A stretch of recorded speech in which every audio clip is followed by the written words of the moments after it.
عملاً یہ کیا کہ 100% ثابت کر دیا کہ محمد رسول اللہ اور آپ کے ساتھیوں سے اگر کسی کو مشابہت ہے تو صرف جماعت احمدیہ کو ہے، اس کے سوا کچھ حاصل نہ کر سکے، کیونکہ اس کے نتیجے میں پھر کثرت سے لوگ احمدی ہوئے کہ اب ہمیں سمجھ آ گئی ہے کہ 72 فرقے کون تھے اور 73واں کون ہے۔ اس کی منطق آپ سمجھیں تو آپ حیران ہوں گے، بہت گہری بات ہے۔ حضرت صلی اللہ علیہ وآلہ وسلم نے فرمایا کہ یہود کی طرح میری امت 72 فرقوں میں بٹ جائے گی، ٹھیک ہے، ایک 73ویں جماعت ہوگی، جیسا کہ مسیح نے ایک 73ویں جماعت پیدا کی تھی۔ وہ 73ویں جماعت درست ہے۔ جب پہچان پوچھی گئی کہ کیسے پتا چلے کہ ان 73 کی تھیلی میں سے 73ویں کون سی ہے اور 72 کون ہے، تو بڑا مشکل سوال تھا، کیونکہ جیسے ابھی آپ سے پہلے مرزا صاحب نے سوال فرمایا ہے کہ سارے انڈے ہی کہلاتے ہیں نا مسلمان، سب انڈوں کی شکلیں ایک جیسی ہیں، ہمیں کیا پتا کون سا انڈا گندا اور کون سا ٹھیک ہے؟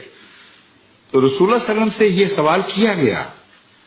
اس میں آپ کی شان رسالت اور فراست دکھائی دیتی ہے۔ اتنا مشکل سوال نظر آیا کہ یوں لگتا ہے کہ اس کا جواب ہو ہی نہیں سکتا کہ یا رسول اللہ وہ 73ویں جماعت کیسے پکڑی جائے گی، کیسے پہچانی جائے؟ آپ تو کہتے ہیں سب مسلمانوں کے ہی فرقے ہوں گے۔ جواب سنیے، آپ نے فرمایا ما انا علیہ و اصحابی، کوئی پہچان مشکل نہیں۔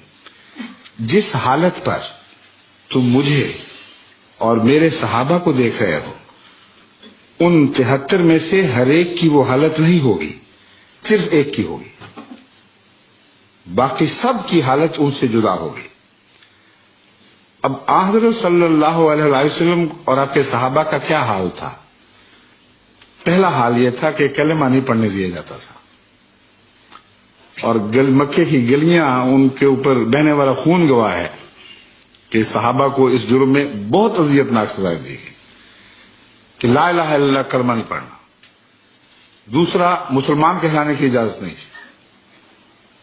حضرت عمر نے بھی جب اعلان کیا اور دوسرے بعض بزرگوں نے جب خانہ کعبہ کے پاس جا کے اعلان کیا ہم مسلمان ہیں، اس بات پر مار نہیں پڑی کہ تم نے دین بدلا ہے، اس بات پر مار پڑی کہ تم مسلمان کیوں کہتے ہو اپنے آپ کو؟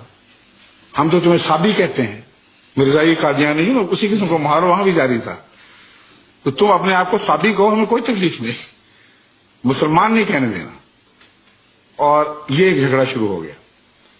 حضرت صلی اللہ علیہ وسلم نماز پڑھتے تھے تو نماز سے روکا جاتا تھا اور کہا تھا ہم یہ نماز برداشت نہیں کر سکتے۔ قرآن کریم فرماتا ہے